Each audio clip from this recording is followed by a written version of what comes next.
புதுச்சேரி சின்ன காலாப்பட்டு பகுதியில் பெய்த கனமழையால் சுமார் 1 கோடி ரூபாய் மதிப்புடைய 5க்கும் மேற்பட்ட படகுகள் வலைகள் அடித்துச் செல்லப்பட்டதாக கவலை தெரிவித்த மீனவர்கள் தூண்டில் முள் அமைக்கப்படாததால் படகுகளை பாதுகாப்பாக நிறுத்த முடியவில்லை என குற்றம் சாட்டியிருக்கிறார்கள்.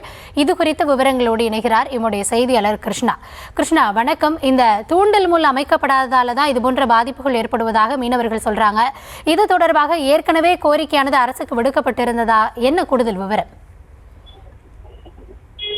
புதுச்சேரியில் மிக முக்கியமான பகுதியாக இருக்கக்கூடியது மீனவர் பகுதியாக இருக்கக்கூடிய சின்ன காலாப்பட்டு பெரிய காலாப்பட்டு பகுதி. இந்த பகுதியில் ஏற்கனவே பெரிய காலாப்பட்டு பகுதியில தூண்டில் மில் வளைவானது கொடுக்கப்பட்டிருக்கிறது.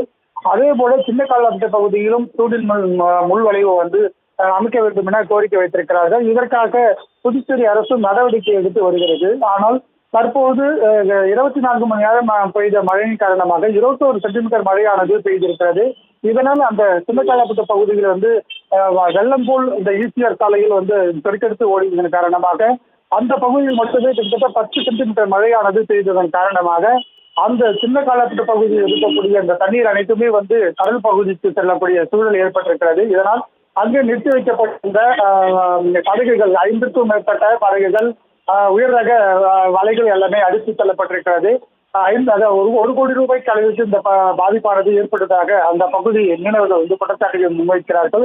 இந்த பகுதியில் அந்த தொகுதி சட்டமன்ற உறுப்பினர் கல்யாணசுந்தரம் நேரில் சென்று அந்த பாதிக்கப்பட்ட மக்களினுடைய மீனவர்களுடைய அந்த வலைகள் மற்றும் அந்த சேதங்கள் குறித்து ஆய்வு மேற்கொண்டு வருகிறார். அதனை தொடர்ந்து அரசிடம் அவர் தகவல் தெரிவிக்கப்பட்டு அவருக்கு உரிய நடவடிக்கை எடுக்கப்படும் என அவர்கள் மீனவர்களுக்கு கோரிக்கை வைத்திருக்கிறார். விவரங்களுக்கு நன்றி கிருஷ்ணா.